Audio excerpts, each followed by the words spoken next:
O medo do sucesso é uma contradição, não é mesmo? Por que diabos a pessoa vai se auto-sabotar para ela não progredir na vida dela, né? Geralmente, vida profissional. Vamos conversar sobre o medo do sucesso nesse vídeo.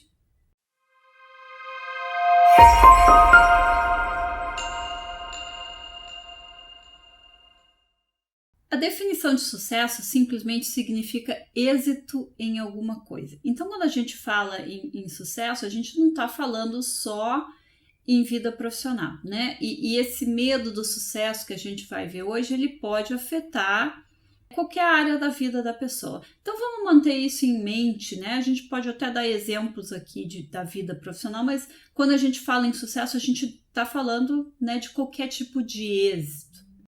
A autossabotagem em relacionamentos afetivos, por exemplo, o medo que aquele relacionamento dê certo e todas as consequências que vêm com esse sucesso é muito comum, né? Isso não tem nada a ver com a vida profissional. Então vamos manter isso em mente. O que é esse medo do sucesso? A pessoa quer, por um lado, que alguma coisa dê certo, ela quer progredir com alguma coisa, ela quer um resultado, mas por outro ela mantém uma série de atitudes autossabotadoras que acabam minando os esforços dela, né? Então a pessoa puxa o próprio tapete para ela mesma cair. E por que ela tem esse medo que conduz a essas atitudes, mesmo quando ela quer muito um resultado? A psicologia humana ela é muito paradoxal, ela não é lógica, né? Se todos nós fôssemos 100% lógicos e coerentes, né? Talvez nem precisasse da psicologia como área de estudo, porque, né, a gente ia querer uma coisa, vai e faz, né? A gente tem um problema, vai e resolve.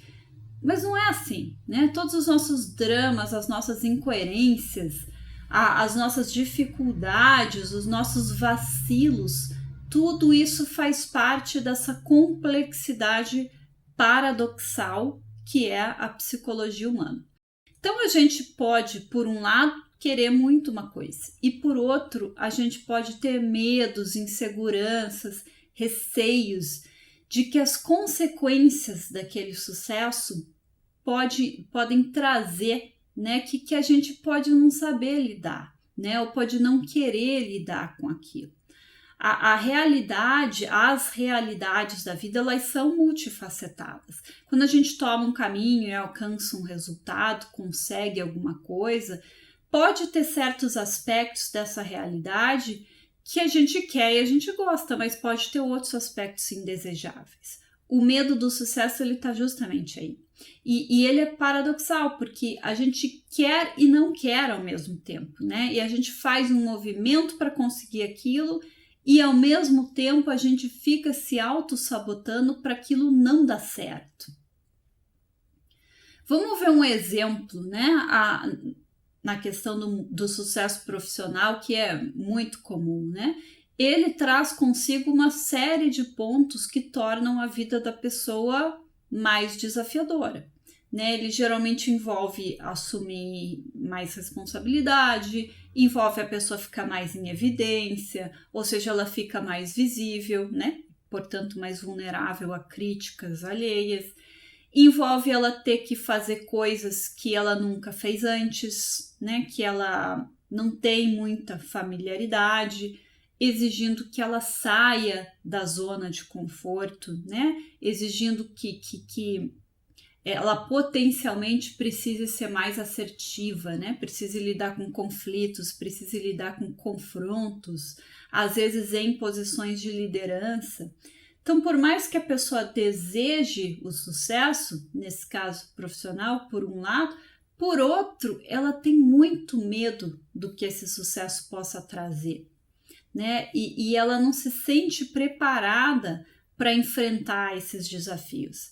Às vezes pode ter um processo de autoengano junto, a pessoa acha que ela ainda não está preparada, mas que eventualmente ela vai estar, né? Então ela acha que ela precisa de um tempo, e enquanto isso ela vai praticando a autossabotagem, dirigindo com o freio de mão puxado para ela não deslanchar e se ver obrigada, de repente, a lidar com essas coisas que ela não se acha capaz.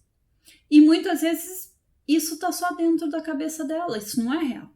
Dentro desse contexto, o conceito de ganhos secundários é muito útil para a gente entender os mecanismos psicológicos que mantêm esse sucesso, que no fundo a pessoa deseja, mas fora do alcance dela.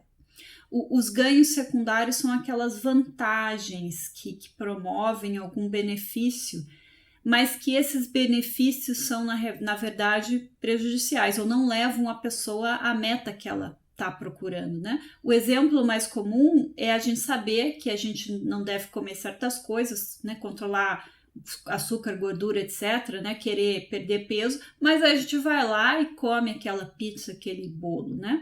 Então tem um benefício, o prazer daquele alimento, mas na realidade aquilo é prejudicial ou está prejudicando, né, a meta.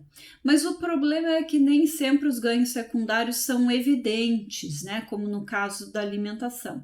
A pessoa que deseja o sucesso profissional, mas ela tem medo da responsabilidade, ela pode nem reconhecer que ela tem esse medo, né? Ela pode dizer ou pensar que ela topa qualquer desafio, que ela tem predisposição para enfrentar os obstáculos que esse sucesso pode trazer, mas bem lá no fundo isso não é verdade, né? Ela está num processo de auto-engano, ela não consegue enxergar os próprios medos e inseguranças que ela tem, e aí, né, ela acaba envolvendo uma série de mecanismos, de desculpas, de justificativas ou de culpar os outros ou as circunstâncias pela falta de progresso, quando na realidade é ela mesma que está se freando. Né? Os ganhos secundários, eles acabam sendo os aliados ocultos desse medo do sucesso, né? Eles nos oferecem um refúgio aparentemente seguro, um lugar onde nós podemos evitar o desconhecido, né, o julgamento dos outros e até mesmo as expectativas que vêm com o progresso, né? Quando nós abraçamos esses ganhos secundários, nós protegemos a nós mesmos do risco de enfrentar os nossos medos e de assumir a responsabilidade pelas nossas conquistas, né? Vamos pensar no caso de uma pessoa que sonhe em publicar um livro, né? Ela tem esse sonho desde criancinha, né? Mas agora ela está lá na meia-idade já. E por que ela ainda não publicou o livro dela, né? Se você for perguntar diretamente para ela, ela pode te dar milhões de desculpas, né? Ela não encontrou tempo ainda para terminar o livro, o processo editorial é muito complicado, é injusto, né? E você tem que conhecer gente no mercado para conseguir ser publicado, né? Ou ela tem que fazer mais um curso aqui ou ali, né? Obter mais alguma certificação naquele campo de conhecimento, enfim, a pessoa pode dar a desculpa que for, né? E no dia a dia, ela também não está trabalhando no livro, né? Às vezes ela pega o arquivo lá e dá uma olhada no que ela escreveu, muda uma coisinha aqui, outra ali, e é isso, né? E entra ano, passa ano, esse livro nunca é finalizado, né? Ela nunca manda esse livro para as editoras. Mas é o sonho dela, né? O sonho dela é publicar esse livro. E o que está acontecendo nesse caso, né? É claro que as possibilidades podem ser inúmeras, né? Ela pode ter o medo do fracasso, por exemplo, né? E se o livro for publicado e for um fiasco, né? E se ninguém gostar do livro, né? Se o livro atrair muita crítica. Mas também tem o caso do medo do sucesso. A pessoa não quer realmente ter o livro publicado, apesar dela dizer que é o maior sonho dela. O que pode acontecer se o livro for publicado, né? Isso pode colocar ela em evidência, né? Ela vai invariavelmente virar alvo de críticas, porque o livro está no mundo, né? Algumas pessoas podem gostar, outras não, né? Digamos que essa pessoa tenha problemas ali de ansiedade social, ou seja, ela tem muita vergonha de se expor, ela não gosta, né, de situações sociais. Mas aí com o livro publicado, será que vão pedir para ela dar entrevista? Né? Será que canais nas redes sociais vão pedir para ela né, dar uma entrevista ao vivo numa live? Será que empresas vão chamar ela para dar palestra ou participar de eventos? Né? E para muitas pessoas, esse seria, né, muitos autores, esse seria o cenário perfeito, né? Eu publiquei meu livro e estão me chamando para dar uma entrevista, para fazer palestra, isso é o máximo, né? Tá dando tudo certo, muito legal. Mas para o nosso fulano aqui, ele não acha isso legal. Ele morre de medo de ter que lidar com esse tipo de situação. Ele até gostaria, né, de ser o tipo de pessoa que dá entrevista e faz palestra e faz todo mundo rir e o público adora ele, mas ele não é essa pessoa, né? E todo esse conflito está ocorrendo na grande maioria das vezes lá nos bastidores, né? A pessoa às vezes não chega a declarar conscientemente, né, o que está acontecendo, né? Eu estou protelando a publicação do meu livro, que é o meu maior sonho, porque eu tenho medo das críticas ou porque eu tenho medo da exposição pública que pode vir como consequência desse trabalho. Não, a pessoa não se dá conta disso. Então, quando ela pensa no livro dela, né, que ela nunca consegue publicar, ela nunca consegue terminar, isso parece um problema de produtividade, né? Ela pode ter a impressão de que porque ela está ocupada demais com as outras coisas na vida dela, que ela não está dando conta de terminar esse livro. Pode também parecer que esse problema de produtividade é uma questão de motivação. Ela nunca encontra motivação para sentar e terminar o livro. Então, ou procrastina, faz outras coisas e nunca dá tempo de dedicação necessário que ela precisaria para finalizar aquele livro, né? E ela não se dá conta de que o problema não é produtividade, não é motivação. O problema é o medo do que possa ocorrer, né? Do que ela vai ter que lidar ou enfrentar se esse livro for finalizado e publicado. Então fica, no final das contas, aquela dinâmica do auto-engano com a autossabotagem, né? O que a pessoa conta para ela mesma é uma mentira, né?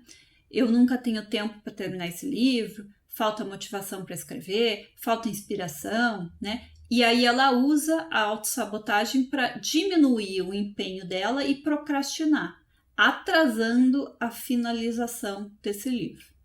E existem muitos outros cenários aí em que as pessoas se utilizam do autoengano junto com a autossabotagem para evitar uma produtividade que as levaria a subir de patamar, né? Ou as levaria a assumir responsabilidade ou enfrentar situações que estão fora da zona de conforto dela.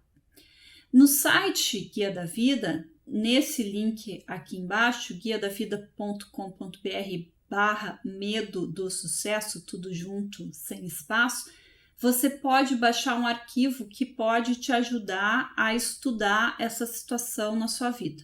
Identificar se você tem medo do êxito em alguma área da sua vida, pessoal ou profissional, né? Tem vários exemplos para você ter algumas ideias, quem sabe, né, você se identifica com alguns desses exemplos e tem um exercício para te ajudar a explorar esse tópico na sua vida. Se você tem alguma dúvida, algum comentário, deixa aqui embaixo. Se esse vídeo foi útil para você, deixa aí a sua curtida. Se inscreve no canal se você ainda não tiver inscrito. Um grande abraço para você e a gente se vê na próxima.